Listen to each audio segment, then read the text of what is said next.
Repeat भी कर देती हूं मैं आप सबको।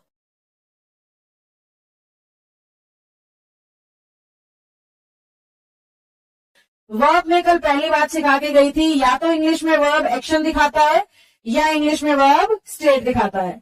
एक्शन को मैंने कहा था मेन वर्ब होगा और स्टेट को मैंने कहा था हेल्पिंग वर्ब होगा। मेन वर्ब की पहचान देके गई थी, हिंदी मीनिंग में ना मिलेगा या कितनी फॉर्म्स बनेंगी, 5। पहली फॉर्म जो है आपकी इसमें प्लूरल मानी जाएगी और 5वीं फॉर्म कैसी, सिंगुलर। जैसे कि मैंने एग्जांपल ले लिया, first form get, second form got, third form got, fourth form getting और फिफ्थ फॉर्म गेट्स। मेरी एक बात सुनना, बहुत से बच्चे थर्ड फॉर्म गोटन समझ रहे होते हैं, वो फॉरगेट के केस में होता है। अगर फॉरगेट है ना तो फॉरगोट फॉरगोटन होगा, जबकि गेट के केस में गॉट गॉट ही होगा। तो ये हमारी V4 और ये हमारी V5, यानी V5 उसको कह रहे हो जिसपे क्या लगा है, S और ES, यानी कहीं पे कम्स लिखा है तो सिंगुलर है, कहीं पे गोज लिखा है तो सिंगुलर है, कहीं पे प्लेज लिखा है सिंगुलर है।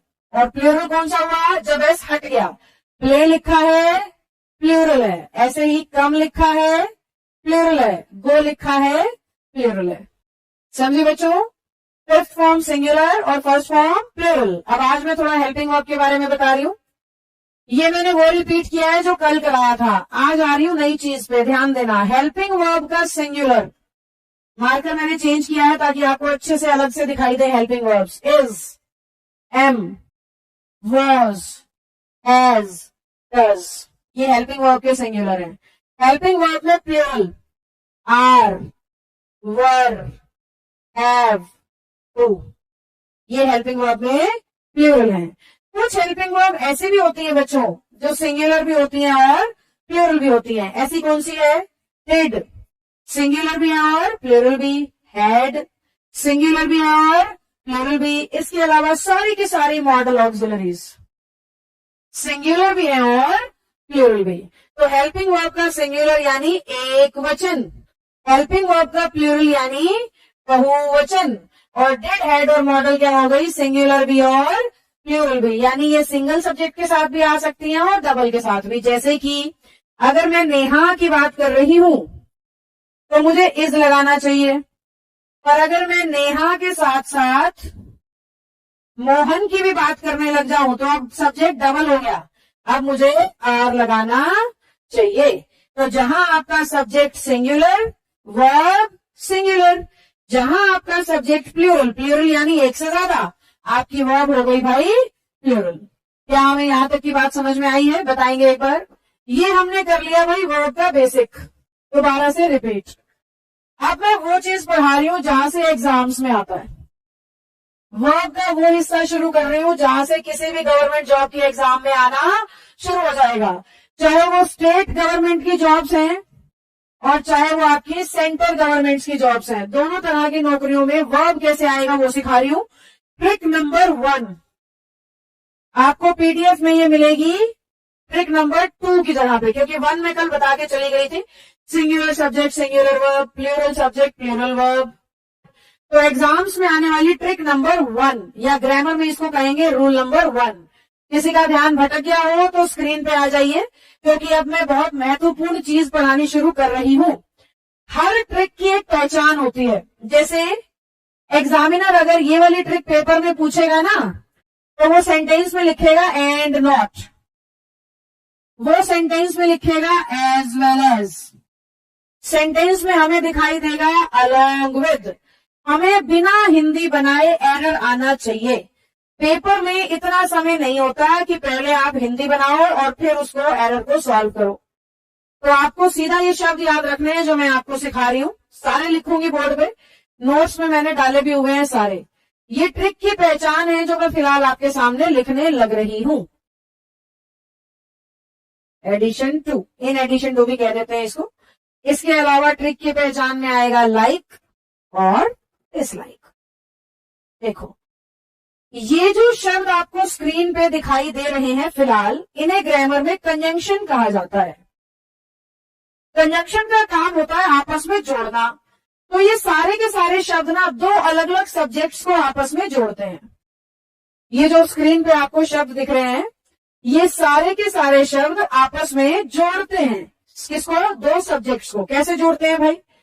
मैंने कहा he and not I am doing it. बेटा आप ध्यान मेरी तरफ रखना, क्योंकि ऐप पे मैं आप लोगों के बैकग्राउंड से वाकिफ नहीं हूं कि आपकी स्कूलिंग कहां से है, किस एज ग्रुप के आप हो, हरियाणा के या इंडिया के कौन से क्षेत्र से आप मेरी क्लास लगा रहे हैं।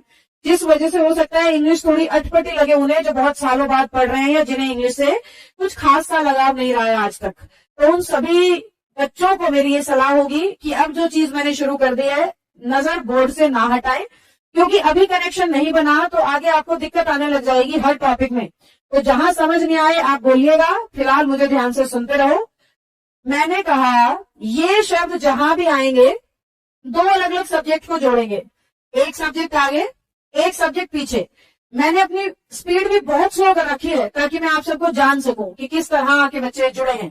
उस हिसाब से मैं अपनी स्पीड धीरे धीरे बढ़ा लूंगी। अभी मैं बहुत स्लो चल रही हूँ, मेरी नॉर्मल स्पीड से बहुत कम है फिलहाल। ये शब्द जहां भी आएंगे दो सब्जेक्ट मिलेंगे, एक आगे एक पीछे। देखो मेरे क्वेश्चन को मैं आपको मार्कर से करके बताती हूँ। एंड नॉट, ये हमने ट्रिक को पकड़ लिया। ये शब्द याद रखने पड़ेंगे तो ही ट्रिक सेंटेंस में दिखाई देगी। अब एंड नॉट कह रहा है एक सब्जेक्ट आगे मिलेगा है, एक सब्जेक्ट पीछे मिलेगा है। अब बात क्या है, रूल क्या है, ट्रिक क्या है, क्या क्या रही है? ये शब्द जहां पे भी आएंगे आपने सब्जेक्ट नंबर 1 के अकॉर्डिंग वर्ब लगानी है, ना कि 2 के अकॉर्डिंग। ये ट्रिक आपको ये कह रही है कि इन शब्दों को याद रखो, जहां भी ये शब्द आपको मिल जाएं सब्जेक्ट नंबर 1 के हिसाब से वर्ब लगाओगे, 2 के हिसाब से नहीं। क्योंकि ये सारे शब्द कहते हैं हम तो पहले की बात करेंगे दूसरे की नहीं, हम तो पहले की बात करेंगे दूसरे की नहीं। बोलो एक बार, लिखो कौन से सब्जेक्ट की बात करेंगे? फर्स्ट की। सेकंड सब्जेक्ट की बात हम नहीं करेंगे। कौन से सब्जेक्ट की बात करेंगे? फर्स्ट की। सेकंड सब्जेक्ट की बात हम नहीं करेंगे। तो सब्जेक्ट नंबर 1 के हिसाब से क्या लगानी है बेटा? वर्ब लगानी है। अब आ जाओ क्वेश्चन पे। एंड नॉट दिख रहा है हमें? बिल्कुल दिख रहा है। हमें दूसरे सब्जेक्ट से कोई मतलब नहीं है, हम तो बात किसकी कर रहे हैं? सब्जेक्ट नंबर 1 की। तो ही के लिए इंग्लिश में एम नहीं लगता, क्या लगता है? इज। तो हमारा एरर क्या था? एम की जगह इज लगाना था। इस चीज के आपको पेपर में नंबर मिलते हैं। एम की जगह क्या लगेगा? इज लगेगा। तो सही सेंटेंस क्या बना? He and not I is doing it. जिन्हें ग्रामर नहीं आती है ना, वो अगर इस सेंटेंस को पढ़ें तो बहुत अटपटा लगेगा, बिल्कुल नहीं जचेगा। सोचेंगे क्या पढ़ा रहे हो, पता नहीं हमारा तो दिमाग घुमा दिया। आज तक हमने ऐसी लाइन कहीं देखी नहीं थी। यही ग्रामर का मजा है। नॉर्मल ज्ञान तो सबके पास है, स्पेसिफिक ज्ञान से नौकरी मिलती है, स्पेसिफिक ज्ञान से आप दुनिया में कुछ बन पाते हैं। हिंदी टूटी फूटी सब बना लेते हैं, लॉजिकल एरर देखना आना चाहिए। तो लॉजिकल एरर कह रहा है ये शब्द जहां पे भी दिखे सब्जेक्ट नंबर 1 की क्या लगाओ? वर्ब। मेरा सब्जेक्ट नंबर 1 था ही, तो वर्ब हो गई इज।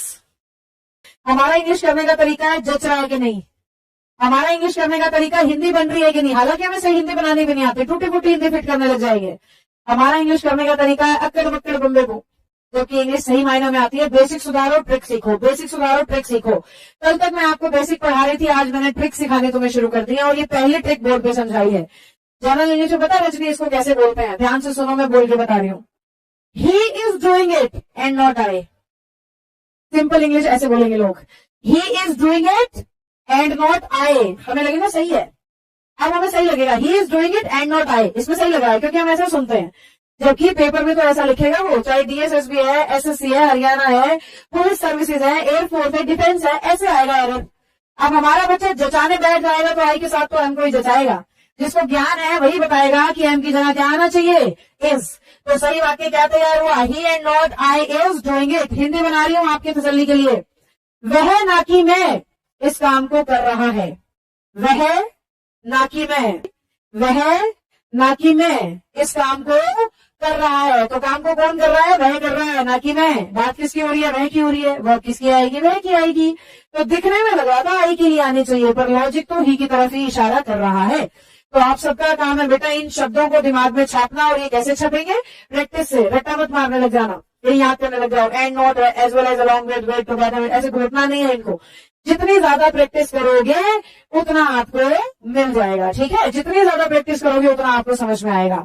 तो ये शब्द प्रैक्टिस से याद होंगे, पहले सब्जेक्ट के हिसाब से वर्ब लगानी है। इसकी कुछ प्रैक्टिस कराती हूं, आइए।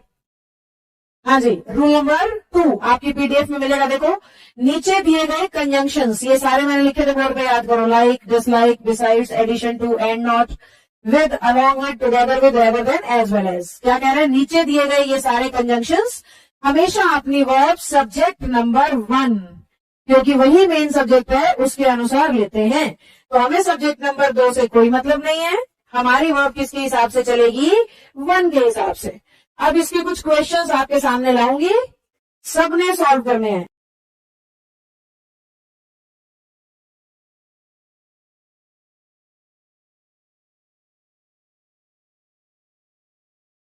आंसर्स मैंने हाइड कर दिए हैं पैनल पे से, लीजिए।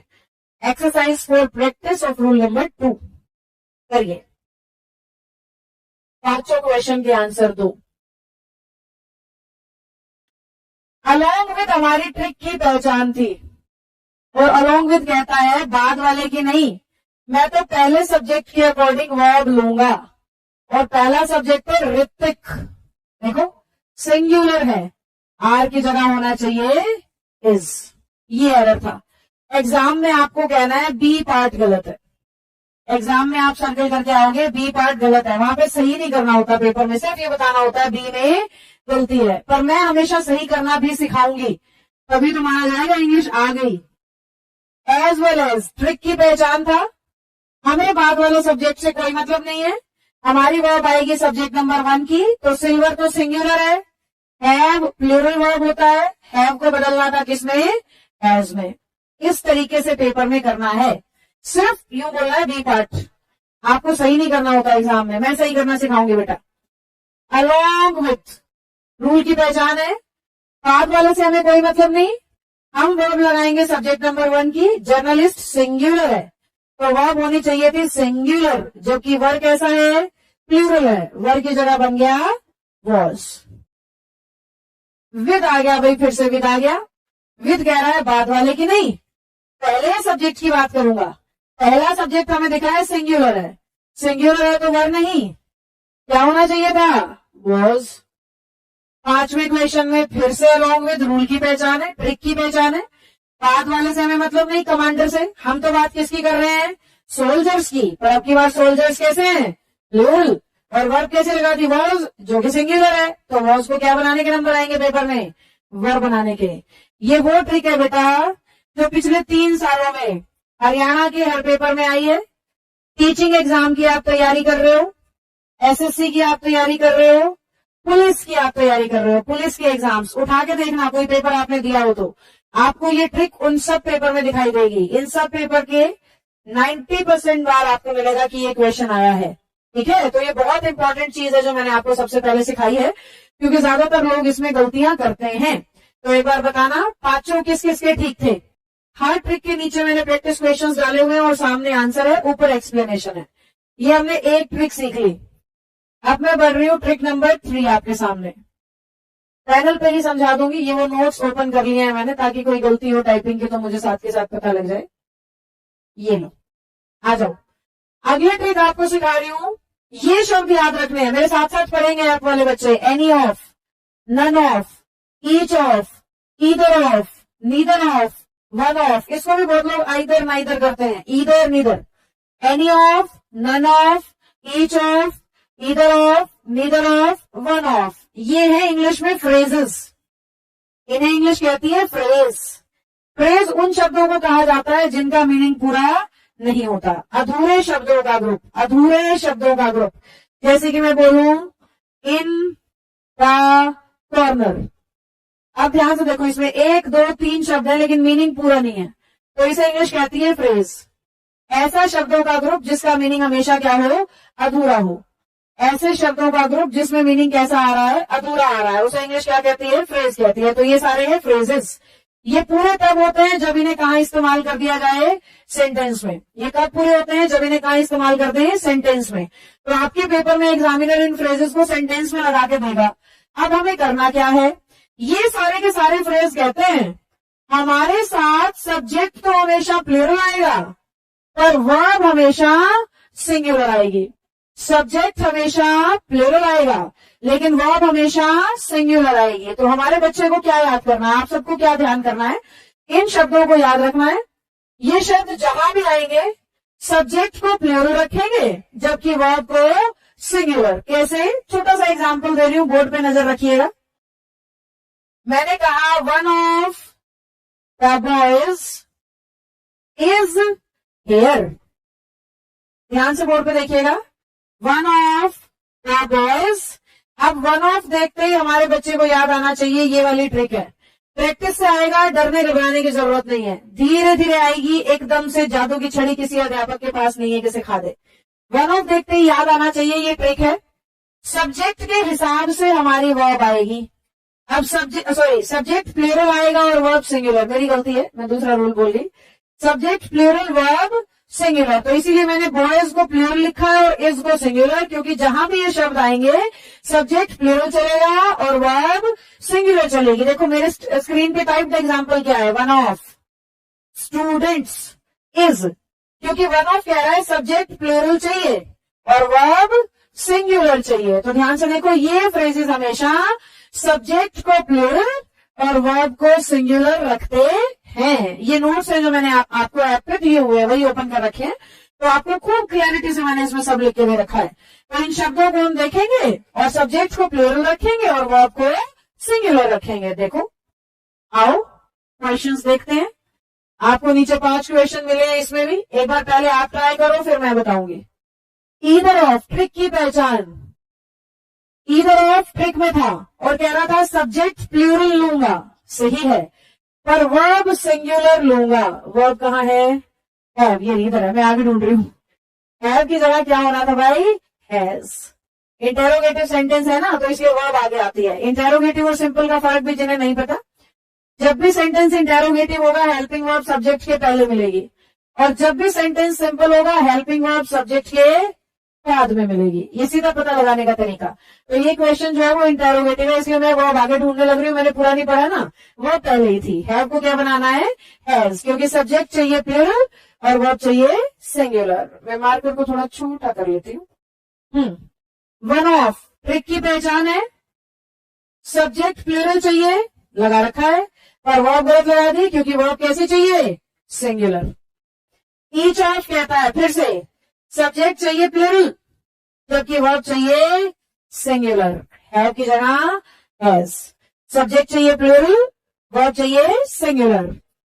फोर्थ क्वेश्चन, नन ऑफ भी रूल की पहचान में है, नन ऑफ भी रूल को फॉलो करता है। नन ऑफ क्या कहता है, सब्जेक्ट चाहिए प्लूरल और वर्ब चाहिए सिंगुलर, तो हैव का क्या बनाना था, हैज बनाना था। नीदर ऑफ क्या कहता है, मुझे भी सब्जेक्ट प्लूरल चाहिए और वर्ब सिंगुलर। बेटा ये ट्रिक्स हैं, धीरे धीरे प्रैक्टिस से याद होंगी। जो बहुत ज्यादा कमजोर बच्चे हैं इंग्लिश में, उनको मेरी सलाह होगी मेरी हर क्लास को दोबारा